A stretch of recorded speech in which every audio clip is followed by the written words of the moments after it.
Okay, so a few days ago, a person reached out to me claiming to have first-hand knowledge of certain aspects and circumstance revolving around the Tesla crash in Texas, the alleged autopilot crash. Now, I sat on it for a few days while I was verifying whether this thing is legit. It seems to be legit, but again, this is just my opinion. Might be wrong, might be inaccurate, might be the ramblings of a madman. You gotta do your own research, allegedly, blah, blah, mother effing blah. Now, here's exactly what happened. A person reached out to me claiming to have first-hand knowledge about certain aspects that led to the Tesla crash. Now, I spoke with him on social media. I don't want to disclose his identity. I want to respect his privacy, but this is what he told me. According to my source, Bill Varner, who was victim number 1 in this unfortunate tragic accident, and his friend, who was approximately 10 years older, 69 years old, Bill was 59 years old, they were having dinner at their house, at Bill's house. At approximately 11:30, they split up. Bill and his friend left for the garage. The wife, Bill's wife, stayed at home. And the purpose of this at 11:30 p.m. was to show off the new 2019 Model S Bill just got. They got in the car, they pulled out the driveway, and literally 500 yards from the driveway, they crash into a tree. Now, how the hell did this happen? I don't know, but here's the picture that I was shown. This is Bill Varner's house on the end of the cul-de-sac right here. This is the driveway right here, and this is the crash site right here. So essentially, you can see there's literally 500 yards of road separating from the departure to the crash. So essentially, what seemed to have happened here is that the car could not maneuver this left curve. And probably because of the high rate of speed, according to social media and news outlets and all these stuff that came out, according to these news, because of the high rate of speed, the car actually kept on going into the trees instead of negotiating this turn left.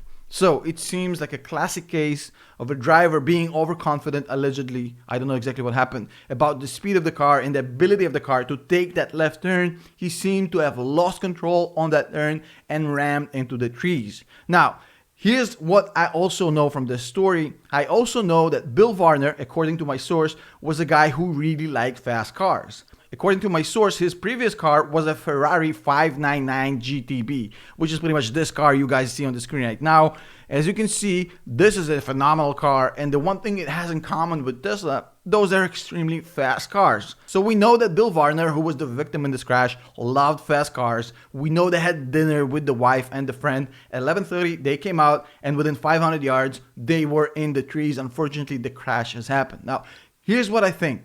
At 500 yards of distance, there is no freaking way in hell Autopilot could have been engaged. Here's the thing, even if somehow they managed to somehow trick the Autopilot, and we're going to talk about the Consumer Reports bullshit right now in a second, even if somehow they tricked the system could not have accelerated to about 60 miles per hour where this crash actually pretty much happened according to all mainstream media and all the reporting, right? It could not have accelerated with an Autopilot that fast. Not to mention, it was physically impossible because no separated lines existed. Not to mention that Elon came out and said that on their servers, they have data proving it was not engaged. But this whole thing just now clearly seems to be a guy that unfortunately lost control of his vehicle very late at night after a dinner with his friend trying to show off his car. Allegedly unfortunate, tragic, and extremely sad. But this crash has nothing to do with autopilot or full self-driving. It's not even a Tesla crash. It's just a crash that happens when people actually go too fast into corners. That sort of thing just happens every day, unfortunately. So media blowing this out of proportion seems to be kind of out of the place here. Now, here's what I think about the Consumer Reports bullshit video. So now let's talk about the Consumer Reports video. Now we have this man literally here, Nadia Comaneciing his way out of the freaking seat with weights and the freaking Herculean contraption, some sort of a nonsense with the seatbelt and the fucking weights and some fucking bicycle string, whatever the hell that thing is, with his fucking hands and legs all over the place. What is this? Is this the Inquisition? I mean, I've never seen anybody try that hard to prove a point that makes no sense. What did you prove here? That you can get the car to drive without you being in the seat? I can do this in my 1985 Lada with a stick.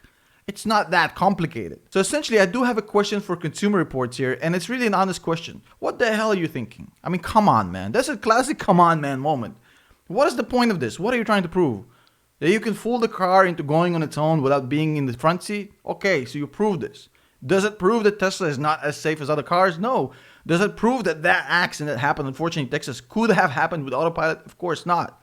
So this thing doesn't really prove nothing. I can do this demonstration with any car with a freaking stick. I told you earlier, that's not that complicated. If people want to be idiots and do this insanity in their cars, whether it be Tesla, Lada, BMW, whatever, there's nothing essentially you'll ever do ever to prevent this from happening.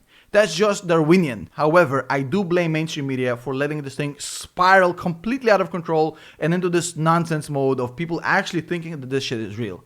Come on, man. Now, thank you again for everybody who's been supporting the channel. Channel members, Patreon, thank you so much. We'll see you guys in the next video.